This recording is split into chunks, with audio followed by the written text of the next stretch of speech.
안녕하세요. 오늘도 사연살롱을 찾아주셔서 감사합니다. 저는 50대 중반의 여성이에요. 제 과거를 돌아보니 저도 이래저래 많은 일을 겪으면서 여기까지 왔더라고요. 저는 대학교 2학년 때까지 크게 어려움을 모르고 사랑 많은 부모님 아래서 마냥 행복하게 살았답니다. 아버지는 좋은 회사에 다니셨고 어머니는 저와 남동생 교육에 관심이 많은 전형적인 주부였어요. 동생은 공부하는 것도 좋아하고 학교에서 전교에 손꼽는 수재였지만 저는 공부보다는 친구들과 노는 걸 좋아했고 가만히 있는 것보다는 활동적인 편이었어요. 학교 성적도 중위권 대학을 갈 정도만 유지했었죠. 엄마는 제가 조금만 열심히 하면 더 잘할 수 있다고 하면서도 사람마다 다 갖고 태어난 게 다르니 어쩌겠니? 수영이 너는 친화력이 좋고 활발하니까 그거에 맞는 일 찾아서 잘 살면 돼. 그럼 내가 누군데 걱정하지 마 엄마. 나 잘 먹고 잘 살 자신 있어. 저는 대학에 들어가서도 같은 과 친구들과 어울려서 미팅하고 단체 활동하는 걸 더 좋아했어요. 그게 제 삶의 낙이었고 즐거움이었거든요. 하지만 2학년이 되고 얼마 안 돼서 아버지가 뇌출혈로 갑자기 쓰러지셨어요. 수술 후 엄마가 지극정성으로 간호하셨지만 다시는 일어나지 못하셨어요. 그때까지 아무런 염려 없이 살던 저는 처음으로 큰 충격을 받았고 순식간에 집안의 가장 노릇까지 하게 됐어요. 남동생은 한창 공부할 고등학생이었고 엄마는 사회생활을 해보신 적 없었으니 제가 나서야 했고요. 아버지를 잃은 슬픔이 채 가시기도 전에 저는 평소에 잘 알고 지내던 선배를 통해 일자리를 얻었어요. 작은 회사의 잡무를 돕는 일이었는데 감사하게도 제 사정을 알고 학교에 다니면서 시간제로 일할 수 있게 해주셨어요. 선배, 너무 고마워요. 진짜 힘들고 막막해서 학교를 그만둬야 하나 고민도 많았거든요. 진짜 이 은혜를 어떻게 갚아야 되죠? 은혜라니 힘들 때 다 서로 돕고 사는 거지. 네가 나 동아리에서도 과에서도 얼마나 잘 챙겨줬는데 다 네가 한 만큼 돌아온 거야. 힘들겠지만 성적도 좀 신경 써. 그래야 졸업하고 직장 들어가기 쉽잖아. 너 어렵다고 중도 포기 말고 어머니랑 동생 생각해서라도 끝까지 힘내야 돼.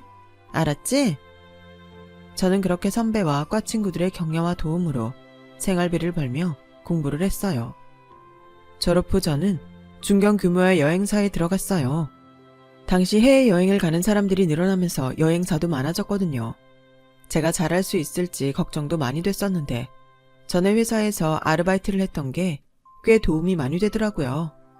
거의 심부름이나 마찬가지였던 일인데도 일머리가 생긴다고 해야 되나요? 그런 게 되니 정말 경험해본 건 무시 못하겠다 싶더라고요. 제가 취직을 하고 나서부터 엄마도 동생도 마음을 놓았어요. 수영이 너한테는 미안하지만 이제야 한시름 놓이는구나. 준영이 내년에 대학 들어가고 지금보다 또 나아질 테니 그때까지만 참고 나중에 너 하고 싶은 대로 하고 살아. 엄마, 나 지금 엄청 좋은데? 내가 이렇게 집안의 의지가 되니까 그것도 기분 좋고 지금 하는 일도 내 적성에 잘 맞아서 좋아. 엄마가 그랬잖아. 내 성격에 맞는 대로 잘 살 거라고. 나 지금 그러고 있어.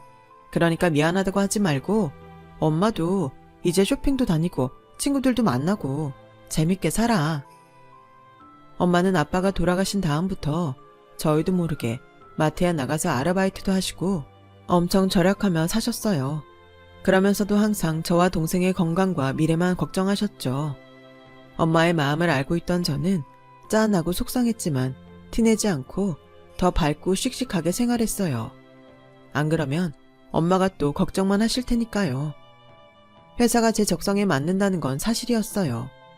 저는 여행 상품 기획을 맡아서 전국뿐 아니라 해외도 꽤 출장을 갔고 거기서 사람들을 만나고 여기저기 다니는 게 재밌었거든요. 물론 일이니까 힘들 때도 있고 스트레스도 받았지만 제가 만든 스케줄대로 많은 사람들이 관광지에 와서 좋은 시간을 보낸다고 생각하면 그렇게 좋을 수가 없었어요. 그렇게 일에 빠져서 시간 가는 줄 모르고 지내는 사이에 동생은 대학에 들어가서 1학년 공부한 후 군대를 가게 됐고 저는 대리로 승진하게 됐어요. 김 대리는 일만 할 거야. 이제 남자 만나서 연애도 하고 결혼 준비도 슬슬 해야지. 사장님, 그런 말씀 하실 거면 남자부터 소개시켜 주고 하세요. 저는 회사 사람들이 왜 솔로로 혼자 지내냐고 제 사생활을 간섭할 때마다 기분이 좋지는 않았지만 농담처럼 잘 넘기곤 했어요. 그런데 제 나이가 30 코앞이 되자 엄마도 걱정을 하셨어요. 수영아, 너 결혼 생각이 아주 없는 건 아니지? 준영이도 조금 있으면 졸업하고 이제 우리 집 걱정 안 해도 되는데 네가 너무 일에만 매달려서 남자를 거들떠 보지도 않는 것 같아. 집 때문에 그러는 거면 이제 마음 푹 놔도 돼. 그런 거 아니 엄마. 나 진짜 지금 일이 좋아서 그래. 남자야 좋은 사람 만나면 당연히 결혼할 거야. 이제 나 집 걱정 안 하니까 그런 생각 하지 마. 라고 말은 했지만 그래도 장녀로서 책임감이 있었거든요. 제가 결혼하고 나면 더 쓸쓸해하실 엄마도 걱정됐고 제가 없이 지내실 노후의 경제적 생활이 걱정돼서 보험도 이것저것 들고 했기 때문에 솔직히 말하자면 결혼에 신경 쓸 여유가 없었어요.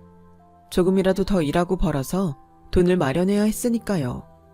동생이 졸업하고 바로 취직한다고 해도 사회 초년생인데 아무래도 모으는 것보다는 쓰는 돈이 많을 게 뻔했고요. 저는 주변의 염려와 결혼 독촉에 때가 되면 좋은 사람 만날 거라고 입버릇처럼 말하게 됐어요. 그런데 말이 씨가 된다더니 몇 달쯤 지나서 정말 남자를 만나게 됐어요. 저희 회사가 대형 여행사에 상품을 납품하게 되면서 기업 대상의 패키지를 처음 만들게 됐거든요. 그래서 대기업과의 미팅을 하게 됐는데 남편이 담당이었어요. 몇 번의 미팅이 오간 후에 저는 패키지 기획을 마무리했고 그날 남편은 처음 제게 데이트 신청을 했어요. 김 대리님, 저 처음부터 호감이 있었는데 모르셨어요? 일하는 도중에 이러면 저를 선수라고 생각하실까봐 꾹 참았는데 이런 제 마음 생각해서라도 한번 만나주세요. 처음에는 인상이 깐깐하고 차가워 보였는데 의외로 귀여운 데가 있어서 저절로 웃음이 나더라고요. 알겠어요. 그런데 저 아니다 싶으면 뒤도 안 돌아보는데 혹시 제가 다시 안 만난다고 해도 일에 지장 주시면 안 돼요. 에이, 저를 뭘로 보시고 이래봬도 공사 구별은 뚜렷하다고요. 그렇게 저희의 만남이 시작됐답니다. 남편은 첫인상 때보다 편하고 부드러운 면이 있어서 한 번, 두 번 만나다 보니 그냥 사귀는 사이가 되고 말았어요. 1년이 좀 안 되게 만나던 어느 날 남편은 오랜만에 바람을 쐬러 간 호숫가에서 제게 프로포즈를 했어요. 수영아, 나는 처음 너를 본 순간부터 이 사람이다 하는 강렬한 운명을 느꼈어. 이제는 우리가 앞으로의 인생을 함께할 때가 된 것 같아. 결혼하자. 너하고라면 평생 행복할 자신 있어. 일할 때 빼고는 평소 좀 우유부단했던 사람인데 박력 있게 말하는 모습을 보니 정말 확신이 있나 보다 했어요. 남편은 제가 운명을 느꼈다고 했지만 저는 사실 아니었고 호감을 느낀 것도 몇 번 만나다 보니 인상과 달랐던 게 좋아서였기 때문에 그런 말들이 좀 부담스러웠어요. 게다가 2번 정도 남편 어머니를 잠깐 뵌 적이 있는데 굉장히 화려한 분이어서 다가가기 어렵게 느껴졌어요. 그런 점들 때문에 바로 대답하기 어려웠던 저는 망설이기만 했죠. 제가 대답을 하지 않고 만나는 것도 핑계대며 자꾸 미루자 남편은 퇴근 시간에 장미꽃다발을 들고 제 회사 앞에 와서 다시 청혼을 하더라고요. 이번에는 모두 다 듣게 공개적으로요. 김수영, 사랑한다. 결혼하자. 우리 꼭 행복할 거야. 저는 창피하기도 하고 왜 저러나 싶어 화도 냈지만 그만큼 저를 좋아하고 절실하니 저러는구나 싶어 좀 감동했어요. 결국 다음날 저는 프로포즈를 받아들였고 남편은 밤에 집에 찾아와서 엄마와 남동생에게 인사를 했어요. 수영이 남자친구 있는 건 알고 있었는데 이렇게 결혼한다고 찾아오는 거 보니 내가 다 벅차네. 부디 둘이 잘 살고 우리 수영이 행복하게 해줘야 돼. 염려 마세요 장모님. 저희 잘 살 거예요. 우리가 죽이 참 잘 맞거든요.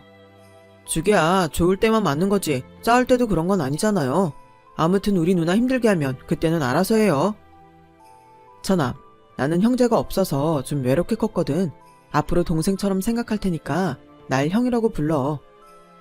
그런 건 시간이 좀 지나야죠.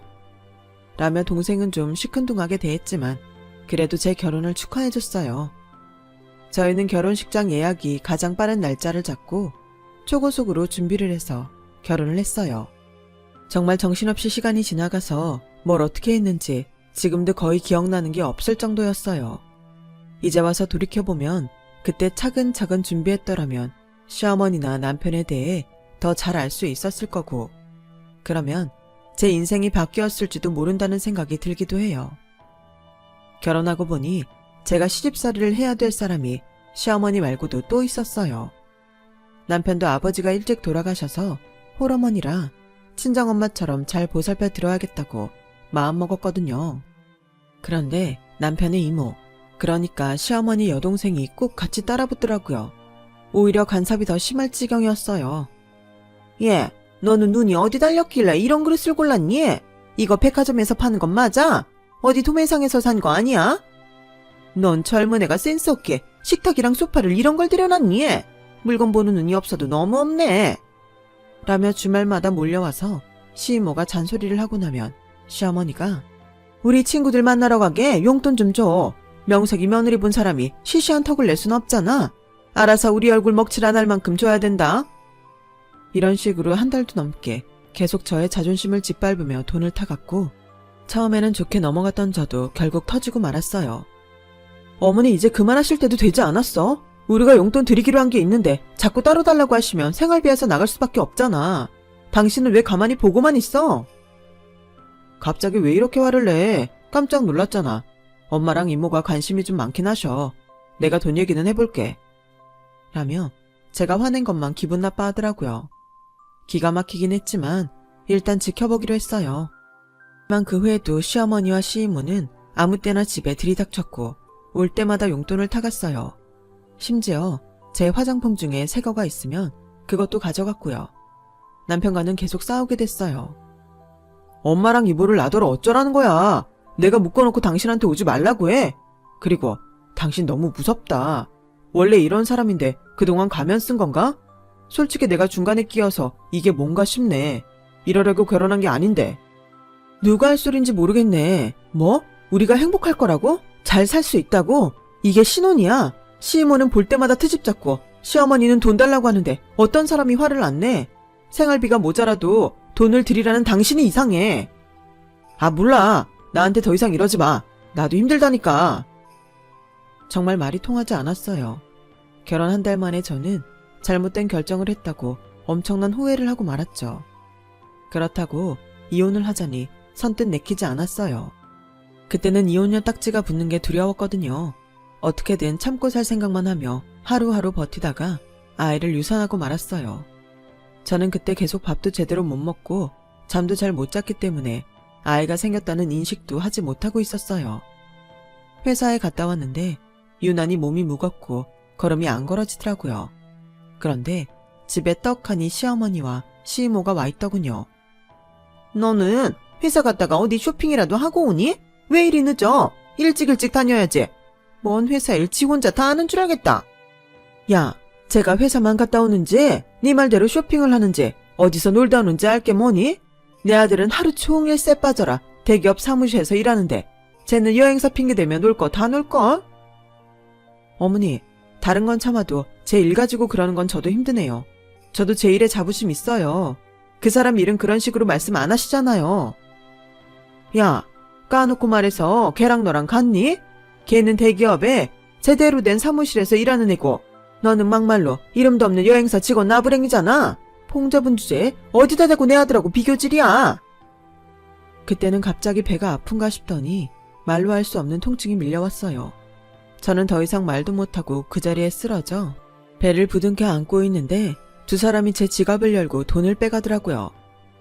어머니, 저 구급차 좀 불러주세요. 야, 엄살 떨지 말고 우리 아들 오면 챙겨 먹을 거나 해. 우리 간다. 저는 결국 하혈하다가 혼자 119에 연락을 해서 병원 응급실에 가게 됐어요. 남편은 모든 처치가 끝나고 제가 입원실에 간 후에 병원에 왔더군요. 그런 남편을 동생이 보자마자 한 대 쳤다고 하더라고요. 당신 집안 의외로 다혈질인가 봐. 당신도 그래서 화가 많나? 어떻게 사람한테 주먹질을 할 생각을 하지? 우리 이혼하자. 제 말에 남편은 놀라서 잠시 아무 말도 못하더라고요. 아니, 아무리 화가 난다고 해도 그렇지 이혼이라는 말을 그렇게 쉽게 꺼내? 이성적으로 차분히 생각해야지. 사람이 왜 그래? 그러니까 이혼하자고. 당신 어머니나 이모가 어땠는지 생각도 안 하고. 무조건 나나 우리 집안이 어쩌고 저쩌고 하는 소리도 듣기 싫고, 당신이 우리 집 오지 말아라. 과한 용돈 요구하지 말아라. 그런 말도 제대로 못하는 것도 싫어. 무엇보다 이런 상태로 평생 살 자신이 없어. 내가 왜 이렇게 실려와야 했는지, 당신 어머니가 아파서 쓰러진 나를 두고 뭐라고 했는지 다 듣고도 이러는 거면 나는 희망이 없어. 당신한테 연락한 지가 언젠데 이제 와놓고 자기 맞은 것만 분한 거잖아. 그런 사람을 믿고 내가 어떻게 살아? 제 단호함에 놀란 남편은 놀라서 멍하니 보더니 저를 붙잡고 사정하더군요. 수영아, 이러지 마. 나도 엄마랑 이모가 지나친 거 알아. 근데 내가 말해도 안 되는 거 어떡해. 내가 좀 더 당신한테 신경 쓸게. 그리고 당신이 기분 나빠하는 말은 하지 않을게. 한 번만 참아. 응? 앞으로 정말 이런 일 없을 거야. 나 당신 없으면 안 돼. 잘 알잖아. 저는 그 말에 또 한 번 넘어가고 말았어요. 저렇게까지 미안하다고 사정하는데 앞으로는 잘하겠지. 그런 마음이 있었죠. 그 후 시어머니와 시이모가 좀 달라지기는 했어요. 전처럼 아무 때나 찾아와서 잔소리를 늘어놓지 않았고, 용돈도 저희가 매달 계좌로 보내드리는 것만 받았어요.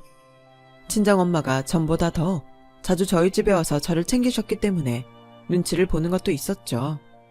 하지만 그것도 오래가지 못했어요. 제 버릇 걔 못 준다고 몇 달 지나고 나니 예전으로 돌아가더라고요. 하루는 제가 미팅이 취소돼서 일찍 퇴근을 하고 집에 왔더니 주차장에 시어머니 차가 있더라고요. 엄마도 온다고 하셨기 때문에 세 분이 같이 있나 보다 하고 집에 들어갔는데 현관문이 열려있고 시어머니 목소리가 들렸어요. 하요, 늦바람이 무섭다더니 사부인 아주 정신이 나가셨네. 엄마는 얼마 전 친구분 소개로 사별한 남자분을 만나고 계셨어요. 싫다는 엄마를 저와 동생이 만나보라며 막 밀었어요. 엄마, 좋은 사람 만나서 행복한 노년 보내. 우리 걱정만 하면서 살지 말고. 누나 말대로 해. 좋은 사람이면 만나는 거 찬성이야. 제가 시어머니나 시이모한테 그런 얘기를 한 적이 없는데 두 사람이 알고 있는 걸 보면 남편이 한 것 같았어요. 이런 촌스러운 목걸이를 요새 누가 해? 이제 보니 새애기 안목이 사부인 쏙 빼다 박았네. 어째 그리 모녀가 쌍으로 시골스럽지? 저기요, 우리 언니 말 흘려듣지 말고 똑바로 서서 들으세요. 그리고 오늘 바닥 닦았어요. 여기 끈적거리는데. 저는 더 이상 들어줄 수가 없어서 현관문을 쾅 닫으며 들어왔어요. 지금 뭐들 하시는 거예요? 엄마가 왜 우리 집 바닥을 닦아요? 주말도 아닌데 주인도 없는 집 와서 누구한테 막말이에요. 엄마, 저런 말을 그냥 듣고만 있으면 어떡해. 뭐라고 해야지. 어머 얘, 너 어른들한테 그게 무슨 말버릇이니? 사부인, 제 하는 거 봤죠? 도대체 집에서 교육을 어떻게 시키면 집에 온 시댁 어른들을 보고 주인 없는 집 소리를 하고 이렇게 큰 소리를 냅니까? 아니면 애가 원래 글러먹은 거예요? 라며 시어머니가 나를 인신공격하자 가만히 있던 엄마가 우리 애가 뭐 틀린 말 했습니까? 아무리 들어도 맞는 말인데요. 제가 안 왔으면 두 분이서 거실 난장판 만들고 화투나 치면서 애 복장 다 뒤집었을 텐데 그게 안 돼서 기분이 나쁘셨나요?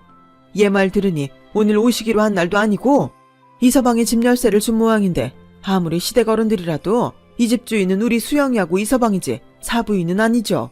우리 애는 틀린 말은 안 하는 애예요. 그리고 잘못된 게 있으면 바로잡는 게 맞지. 무조건 예의해야 돼요. 지금이 조선시대도 아닌데.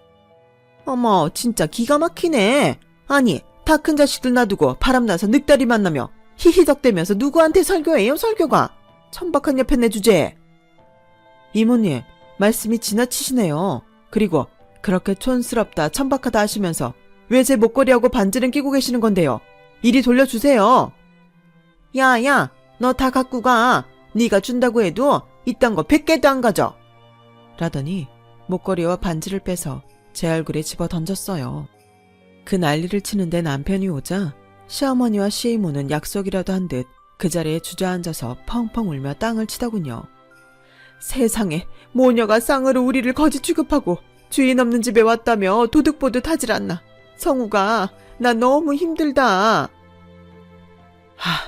정말 나도 지겨워서 못 살겠다. 당신도 그렇고 장모님도 좀 너그럽게 대해주시면 안 돼요. 그 말에 너무 열이 받은 제가 화를 내려는데 엄마가 호통을 치셨어요. 안 되겠네. 도대체 누가 누구 보고 지겹다고 하는 건가? 자네는 이런 게 자네가 말한 행복한 삶이야? 내 딸 데려다가 자네 엄마랑 이모 변덕이나 받아주게 만들어? 그래놓고 수영의 탓을 해? 가자 수영아. 이런 것들 다시는 상종도 하지 마라. 나 참 적반하장도 유분수지? 볼 것도 없는 집안 딸 받아줬다가 별 희한한 꼴을 다 본다. 성우가 내가 뭘 했어? 가진 것도 없고 별 볼 일 없이 사는 거랑 엮이지 말랬지? 이거 봐. 좋은 끝이 없잖아. 엄마는 시댁 식구들이 길길이 뛰는 사이에 차곡차곡 짐을 챙기시더니 제 손을 붙잡아 저를 데리고 나오셨어요. 다음날 제가 남편에게 이혼 얘기를 했더니 그 사람은 다시 시무룩해져서 좀 더 생각해보자고 하더군요. 내가 전에 뭘 했어? 다시 이런 일 있으면 안 산다고 했잖아. 그런데 당신도 시어머니 시이모도 다 안 변해. 절망적이야. 그래도 좀 더 생각할 시간을 갖자. 저희는 잠시 따로 지내기로 했어요. 희한하게도 별거를 시작하면서부터 회사 일이 잘 풀리기 시작하더군요. 제가 원했던 대형 여행사 해외팀으로 옮기게 됐거든요. 전부터 가고 싶었던 곳인데 마침 경력직 채용 공고가 났고 면접에서 저를 좋게 봤다며 합격 통보를 알려왔어요. 그래도 살 길이 다 열리는구나 싶어 저는 감사한 마음으로 회사를 옮기고 다시 일에 빠져서 열심히 살았어요. 제가 지난 직장에서 워낙 이런저런 일들을 많이 했던지라 크게 어려움 없이 적응했고 웬만한 일 처리도 당황하지 않고 할 수 있었어요. 회사에서도 저를 좋게 봤고 이직하고 1년이 채 안 돼서 승진을 하게 됐어요. 이제 김 차장이라고 해야겠네. 이거 이번에 직원들 가족여행 가라고 나온 거야. 제일 좋은 거 먼저 주는 거니까 앞으로도 열심히 해. 감사합니다 대표님. 최선을 다하겠습니다. 해외여행 비행기 티켓에 최고급 호텔에서 묵을 수 있는 패키지 이용권이었어요.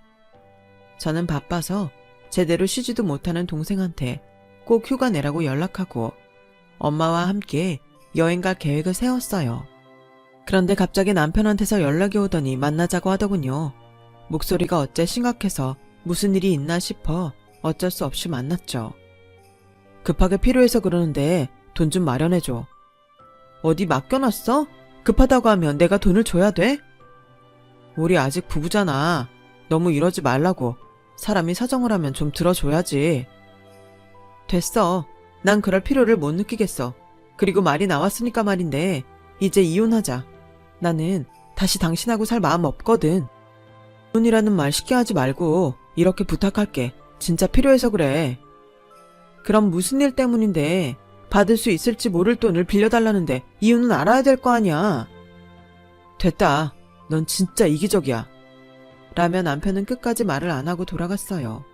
그리고 저희 가족이 여행 가기 하루 전에 갑자기 경찰서에서 전화가 왔어요. 시어머니와 시이모가 저와 엄마를 찾는다는 거였어요. 그분들이 시어머니 시이모님은 맞는데 저희랑 지금 왕래가 없거든요. 왜 우리를 찾는지 모르겠네요. 이분들이 부동산 사기로 돈을 떼먹고 돌려주지 않아서 피해자들이 고소장하고 진정서를 접수했어요. 저희는 그런 일하고 관계 전혀 없어요. 근데 왜 저희를 찾는데요? 그쪽에서 돈을 해결해 줄 거라고 하는데요. 정말 어이가 없고 기가 막히더군요. 남편은 그 돈을 해달라고 저한테 온 거였어요. 한두 푼도 아니고 몇 억이나 사기를 쳤는데 눈을 묻지 말고 달라고 하더니 사람이 어떻게 그렇게 뻔뻔한지 모르겠더라고요. 제가 거절을 했더니 얼마 안 있어 엄마한테 전화가 걸려왔어요. 엄마가 만나는 남자분이었는데 시어머니와 시이모가 그분 이름을 댔다며 엄마한테 확인 전화를 한 거였어요. 사실 엄마가 만나는 분은 경찰서장이었거든요. 제가 그건 남편한테도 말하지 않았는데 어떻게 알고 엄마가 만나는 분 얘기까지 꺼낸 거였어요. 저는 더 이상 참을 수 없어서 두 사람이 있다는 경찰서로 갔어요. 시어머니와 시이모는 조사를 받다가 저를 보더니 벌떡 일어나서 제 두 손을 잡고 눈물을 찍어내고 쇼를 하더라고요. 아유, 우리 애기가 이렇게 왔네. 정말 고맙다 새아가. 우리도 억울한 건 많아. 네가 그걸 알아야 돼. 네 아버지 되실 분은 같이 안 온 거야.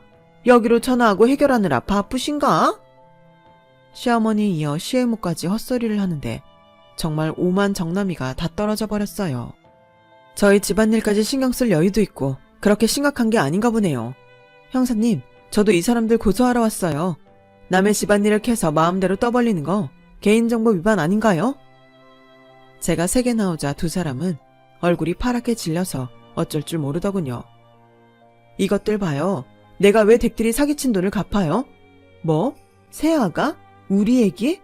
내가 사는 동안 그런 말 한 번이나 들어봤으면 몰라. 이제 와서 왜 친한 척이에요? 그렇게 우리 엄마 바람났다면 모욕하고 난리를 치더니 자기들 급하니까 아버지 되실 분이라고요? 지금 장난해요. 댁들이 잘못한 건 댁들이 책임지세요. 한 번만 더 전화하거나 우리 엄마랑 그분 끌어들이면 그때는 진짜 가만히 안 있을 거니까 그렇게 아세요. 시어머니와 시이모는 급했는지 제 옷자락을 붙잡고 무릎까지 꿇으면서 빌기 시작했어요. 예, 정말 미안하다. 내가 이렇게 빌게. 지나간 일 다시 곱씹어봤자 아니겠니? 다 있고 우리 앞으로는 잘 지내보자. 한 번만 우리 도와줘. 그래, 나도 이제 더는 니네 사는 거 간섭 안 할게. 니네 시어머니가 이렇게까지 부탁하잖니. 너 아직 우리 집 며느리야. 우리 가족이잖아. 웃기시네요. 누가 누구랑 가족이에요? 미쳤어요. 저 당장 변호사 선임해서 이혼 서류 보낼 거니까 그 사람 보고도 그렇게 알고 있으라고 하세요. 알고 보니 남편은 일을 잘 못해서 회사에서 한가한 부서로 밀려났고 월급도 깎였다고 하더군요. 그래서 결혼한 사람한테 나오는 지원금을 타려고 저하고 이혼을 안 하려고 버텼던 거였어요. 게다가 제가 더 돈을 많이 버니 그걸로 생활을 하려고 했던 거였고요. 저는 몇 번이고 미안하다며 싹싹 비는 시어머니와 시이모를 형사한테 제대로 처벌해달라고 신신당부하고 돌아왔어요. 그리고 가족여행을 갔다 와서 바로 변호사를 선임해 남편한테 이혼 서류를 보냈죠. 남편은 이혼 못하겠다고 난리쳤지만 결국 소송에서 제가 이기는 바람에 더 궁지에 몰리게 됐다더라고요. 하지만 저는 그 사람이 아무리 제 앞에서 불쌍한 척을 해도 더는 아무 감정도 느낄 수 없었어요. 결혼 전 저와 사귈 때 보여준 태도와 말과는 너무나 다른 모습이었던 남편과 더는 마주치고 싶지 않았어요. 결국 시어머니와 시이모는 이전에 사기쳤던 것까지 드러나서 징역 2년이라는 비교적 생형량을 받았다고 하더군요. 남편도 회사에서 쫓겨나 다른 데 취직도 못하고 여기저기 전전하다가 지방 어디로 갔다는 소식만 들었어요. 지금은 어디서 어떻게 사는지 알지도 못하고요. 엄마는 경찰서장이셨던 그분과 재혼을 하셔서 지금은 경기도에서 행복한 노후를 보내고 계신답니다. 저도 재혼을 해서 예쁜 딸아이를 둔 엄마가 됐고요. 다시는 결혼 안 한다고 했는데 정말 착하고 좋은 사람을 만나서 이제야말로 평범한 결혼 생활을 하고 있어요. 제 이야기는 여기까지예요. 지금까지 들어주신 분들 모두 건강하시고 매일 행복하시길 바랄게요. 감사합니다. 여러분, 사연 댓글에 응원과 현명한 조언 부탁드려요. 좋아요와 구독은 저에게 큰 힘이 됩니다. 오늘도 좋은 일 가득하세요.